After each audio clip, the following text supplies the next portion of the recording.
GTA 6 just got leaked again, and this time it's not just tiny little gameplays, it's the entire map plus a few gameplay videos that we have for you today. In the last couple of days, clips started spreading on X, Reddit and Imager, which pretty much included 2 short videos plus map images claiming to show the whole game world. And Rockstar and Take-Two panicked, hitting almost every upload with a copyright strike within hours. But here's the part that most videos aren't telling you. Stick around and I'll show you exactly what's real, what's questionable, and what's the actual setup here. Let's start with the basics. An account calling itself CyberLeaks started posting what it claims is genuine GTA 6 internal footage. What we do know is that the timing isn't an accident. This dropped 9 days before Rockstar's own official reveal, and I have a very strong intuition CyberLeak beat them to it on purpose.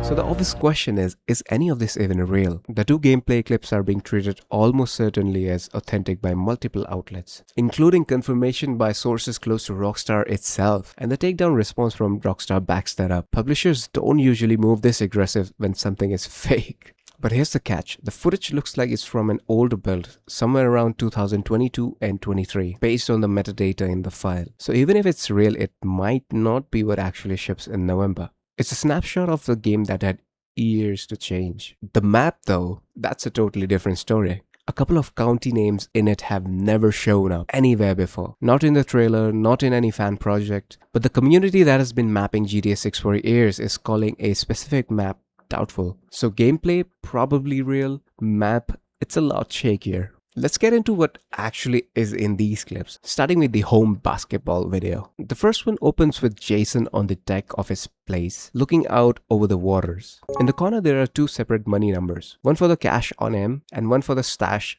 back at the house. That's new. It means there's actually gonna be somewhere where you can store your money and you don't lose everything the second you get caught or killed. Almost like GTA Online. He walks down, picks a basketball up from the ground and starts shooting hoops. There's a real mini game here. A reticle that shrinks in and you release at the right moment to make the shot. Simple, but it's there. And in the corner, a meter labeled focus. It climbs as he plays. Nobody's confirmed what that ties into yet, but it's a stat we haven't seen in the series before. The second clip is one that gets the most attention. Jason gets in the car and the handling looks nothing like GTA 5. There's more weight to it, more lean in the suspension, closer to GTA 4 than anything recent. He crashes into another vehicle and the damage that shows up is far more detailed than we are used to. Then he gets into it with a delivery driver, punch, a disarm, taking the guy's own wrench out of his hand and finishing him with it. Yeah, it's brutal. The second that happens, a wanted level kicks in. 6 stars. Yep, 6 stars. There are separate icons for your clothes, your vehicle, and your face. The cops aren't chasing a general description anymore, they're tracking specifics. Change your car, change your outfit, and you might actually lose them properly for the first time in this series. On top of that, there's a fuel gauge and an engine health icon, a trunk storage for your loadout, and when Jason keeps hitting the guy after he's already down, a small icon pops up, a demon face with a minus sign. That's a morality system.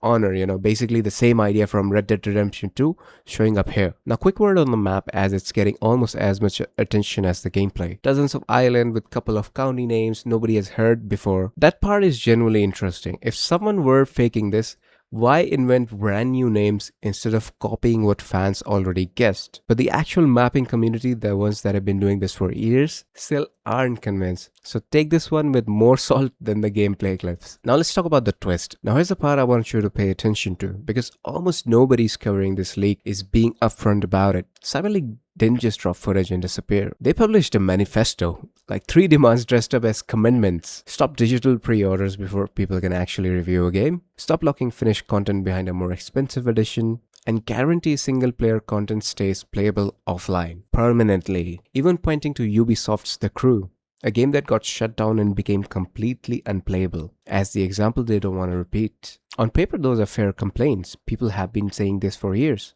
I've thought of some of it myself. But here's the main problem. Buried in the same manifesto and stamped right in the leak footage is a pitch to buy a cryptocurrency. A meme coin on Solana. Yep. meant to fund a secret project they won't explain. Now, multiple gaming outlets, along with security researchers, have already flagged this as looking a lot less like activism and a lot more like a pump and dump scheme. I mean, real leak footage used as bait to get eyes on that coin. And if you think about it for a second, a group claiming to fight anti-consumer practices, funding itself through one of the most anti-consumer plays there is. Let me know in the comments if you actually caught that one yourself. So what's next? Where does this leave us? Rockstar hasn't said a word publicly about whether any of this is real, just quietly taking down it in the background. Worth noting, back in 2022, when a hacker leaked over 90 videos of early development footage, Rockstar Game came out and confirmed the hack directly in a public statement. This time, silence. Make of that what you will. What we do know for sure is that August 27th, Rockstar own extended looks drops on Netflix. November 19th, the game is out. Everything in between is gonna be noise, leaks, and people trying to grab a piece of the hype train before the real thing shows up. My honest take on this, the gameplay probably legit, the map I wouldn't bet on, and the whole we're doing this for gamers framing, I'd take that with a lot of skepticism, given what's attached to it. If you want the real breakdown, wait 9 days. I'll be covering the Netflix reveal the second it's out, going through every frame. Subscribe so you don't miss it, and I'll see you in the next one.